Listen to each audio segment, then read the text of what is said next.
Mga kapuso, kay lagi ugma na magsugod ang 9 mornings atong sayron ang new normal karon sa Misa De Gallo.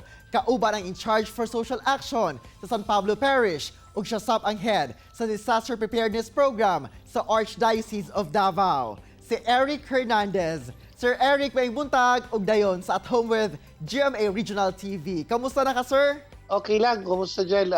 Mayong buntag o mayong buntag kamindanawan sa mga nagtanaw karon buntaga. Well, maayo pod kayo, sir.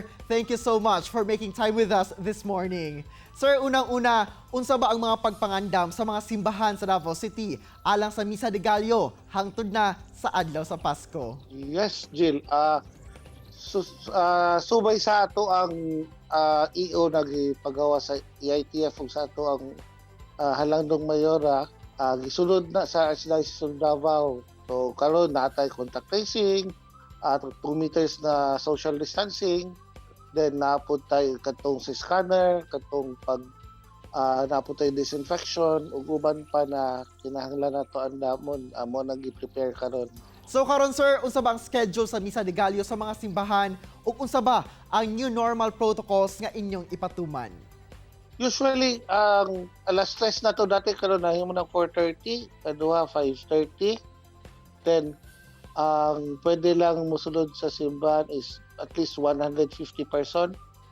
Pag sulod nila sa gate, muagi sila sa scanner, muagi sila sa ato ang pag-check sa ilang ID, ilang QR codes, then disinfection, then mo ato sila sulod sa simbahan. Then ang ato ang gibuhat karon gipakusgan nato tong misa punta dito sa GKK.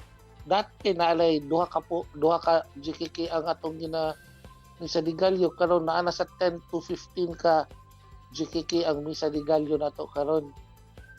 Kay para dili na ma-overcrowded ang sa simbahan and makita nato itong panginahanglan nun sa atong mga parokyano na manimba.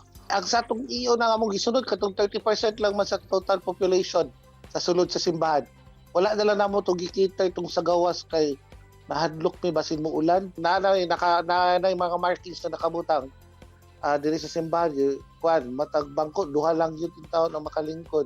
Sa misa nga ipahigayon sa mga GKK, sir, identified na ba kung unsa mga GKK o gina-encourage sa ba ninyo ang mga nearby residences ka sa mga GKK na lang mutambong o Misa De Gallo instead nga muadto pa sila sa mga dagkong simbahan?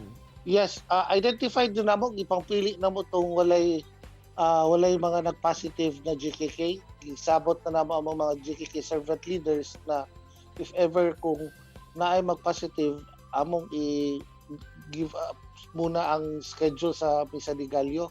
Then, nanay mga announcement na kung pwede, dito na lang sila sa ilang GKK Manimba. So, mga GKK, pareha sa parokya, natay 4:30 then 5:30. Sir, nasayod tanong nga sa mga nilabayng tuig kung mamahimo magpamilya jud ang mutambong sa Misa De Gallo. Pero karon, sir, nabatay age restriction sa mga pwede lang makaadto sa simbahan. Ang diha dapit sa gate na ato ang Philippine National Police, ang amo nakita stricto gyud sila sa iyo na bawal ang bata o ang senior. Dito po sa GKK, nakipag-coordinate po mi sa mga barangay officials, surely po na amo naman pong gidiscourage ang mga bata o mga senior kung gihangyo po na mo na dito na lang sila sa online. Naman tayo online para matubag yun itong panginahanglan nun na makatambo og Misa De Gallo.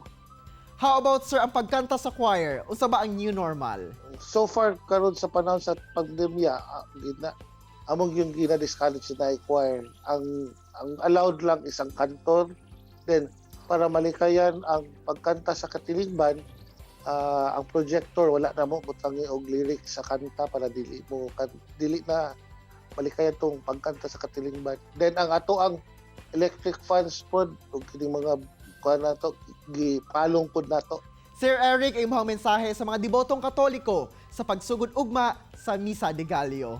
Sa atong mga kaigsuonan diri sa Mindanao, labaw na diri sa among parokya sa San Pablo Parish, gihangyo nako na dili kalimtan ang ato ang mask, ang atong face shield, then kung makadala tag alcohol para sa disinfection, ug paglikay pud nadalhon nato ang mga bata ug mga senior na motambong sa misa kung dili magyud naman itong panghinahanglan no, na makatambong sa misa, naman tayo online.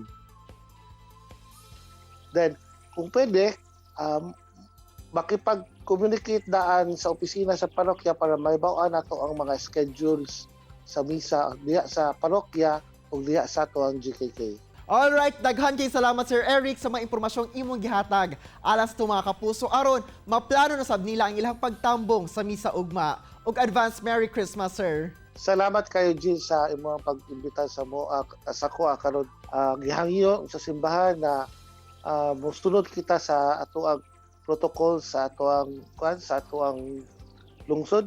Sila sa mga kapuso, mubalik pa ang At Home with GMA Regional TV. Kini ang At Home with GMA Regional TV.